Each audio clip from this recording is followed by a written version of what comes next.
Bismillahirrahmanirrahim. Assalamualaikum warahmatullahi wabarakatuh. Bertemu lagi bersama saya Pak Yusuf. Kita akan belajar kimia bersama. Pada topik hari ini kita akan membahas tentang materi stoikiometri. Dan nanti metode yang kita gunakan adalah metode problem solving. Nanti kita akan belajar bagaimana menyelesaikan soal-soal tentang rumus empiris, rumus molekul, tentang campuran, hitungan kimia, dan hidrat. Jadi yang pertama, mari kita mulai tentang rumus empiris dan rumus molekul. Rumus empiris dan rumus molekul. Ada sekalian, rumus empiris ini adalah rumus yang menyatakan jenis dan jumlah atom yang menyusun suatu senyawa dengan perbandingan yang paling sederhana. Perbandingan paling sederhana.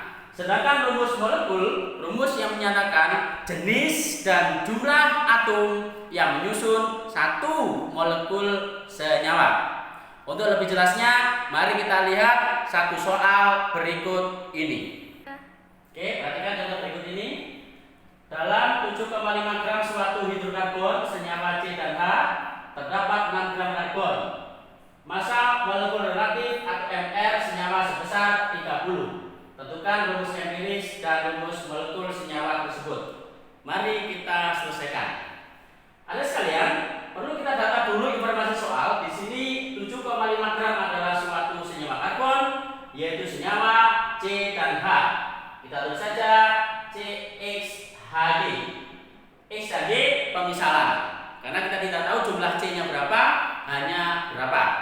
Nah, dari informasi soal, CXHG sebanyak 7,5 gram. Perhatikan, C-nya CXHG 7,5 gram. Ternyata terdapat 6 gram karbon. Perhatikan, karbonnya 6 gram. Nah, tentunya adik sekalian, kalau senyawanya 7,5 gram, C-nya 6 gram, maka H bisa kita hitung, yaitu 7,5 dikurangi 6 sama dengan 1,5 gram. Nah, selanjutnya mari kita cari perbandingan massanya. Massa kita simbolkan G. Massa C dibanding massa H sama dengan 6 dibanding 1,5. Selanjutnya perbandingan massa ini kita ubah menjadi perbandingan mol. Kita tulis mol simbolnya N kecil. Mol C dibanding mol H sama dengan 6 dibagi 12 dibanding 1,5 dibagi 1. Mol kita lain massa dibagi AR. 12 adalah airnya C, 1 airnya H. Sehingga nanti diperoleh angka 0,5 dibanding 1,5. Nah, mari kita bulatkan. Supaya bulat, masing-masing kita kali 2. Sehingga nanti mol C dibanding mol H sama dengan 1 dibanding 3. Anda perhatikan, angka 1/3 merupakan angka yang bulat dan perbandingannya paling sederhana. Maka dari sini akan kita peroleh rumus empiris yang dimaksud, yaitu C-nya 1, hanya 3. Itu untuk rumus empiris. Lalu bagaimana rumus molekulnya? Kita ketahui bahwa rumus molekul merupakan rumus empiris dikali suatu kelipatan bilangan N. N-nya bisa 1, 2, atau 3. Nah, N akan kita peroleh dari hubungan antara MR dengan rumus empiris yang ada. Kita ketahui rumus empirisnya CH3 dikali N. CH3 dikali N. MR dari informasi soal sebesar 30. Dan mari kita hitung jumlah air yang di dalam, yaitu ARC ditambah 3 kali airnya H. Ini kita kasih dalam kurung dikali M.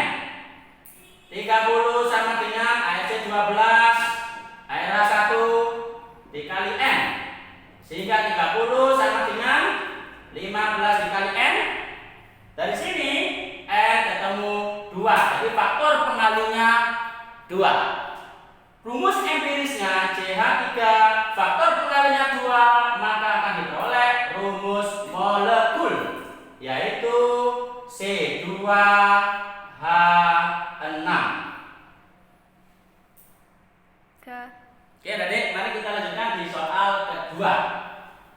Pada penguraian 20 ml Tp suatu oksida nitrogen NaOY yang berwujud gas dihasilkan 20 ml Tp nitrogen oksida dan 50 ml Tp oksigen.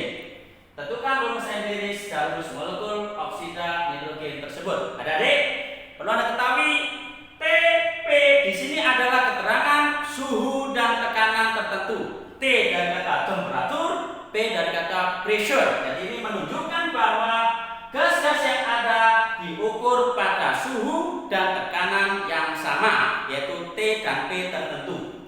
Nah, ada sekalian, oksida nitrogen dimisalkan NaOY. Oksida dari kata oksigen, nitrogen berarti persenyawan antara nitrogen dan oksigen.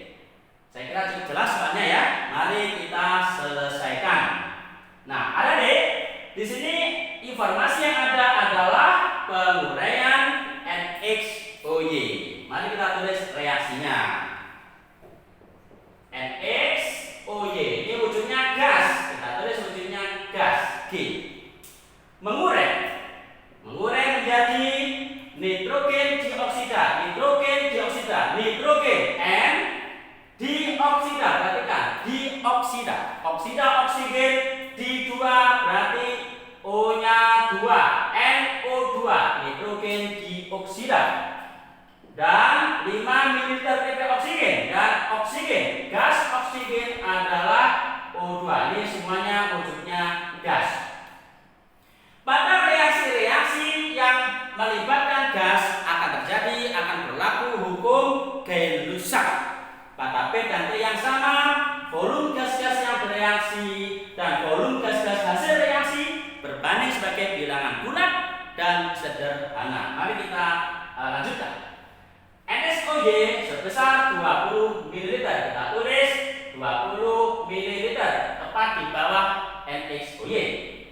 Dan menghasilkan 20 ml nitrogen dioksida. Kita tulis 20 ml di bawah NO2 dan 5 ml oksigen. Kita tulis di bawahnya O2. Sekali lagi, soal ini berlaku hukum Gay-Lussac. Pada P dan T yang sama, gas-gas hasil reaksi dan gas-gas hasil reaksi volumenya berbanding sebagai bilangan bulat dan sederhana. Oleh karenanya dikatakan juga sebagai hukum perbandingan volume. Mari kita bandingkan volumenya. Ada D, perbandingan volumenya berapa ini? 20, 5 dibagi 5 semua, sehingga ketemu 4 dibanding 4 dibanding 1. Nah, Anda lihat angka ini 4, 1. Angka ini merupakan angka bulat dan perbandingannya sederhana. Ini yang dimaksud dengan Gay-Lussac. Nah, angka yang sederhana ini sebetulnya adalah koefisien. Oleh karenanya 4 akan menjadi koefisien dari NaOY. Saya tulis ulang, 4 NaOY menjadi 4 NO2 dan O2. 1 tidak usah ditulis. Nah, sekarang mari kita lihat adik. N di kiri sebanyak 4X, di kanan sebanyak 4, maka X sama dengan 1. Lalu kita lihat O. Di kiri 4Y, di kanan perhatikan O-nya 4 kali 2 8 ditambah 2 10, sehingga Y sama dengan 10 dibagi 4 sama dengan 2,5. Nah, kalau kita amati, kita bandingkan antara N dibanding O dalam NaOY, tentunya 1 belum bulat. Kita kalikan 2 sehingga menjadi 2:5. Nah, perhatikan. Angka 25 merupakan angka bulat dan sudah sederhana. Maka jadilah rumus empiris yang dimaksud, yaitu N2O5. Nah, karena rumus empiris ini kita peroleh dari reaksi-reaksi yang menghasilkan gas, tentunya rumus molekulnya sama dengan rumus empiris, yaitu N2O5 juga. Kebetulan di sini sama. Kalau seandainya rumus empirisnya N4O10 misalkan, maka rumus empirisnya harus disederhanakan. Mudah-mudahan dari sini kita bisa memahami rumus empiris dan rumus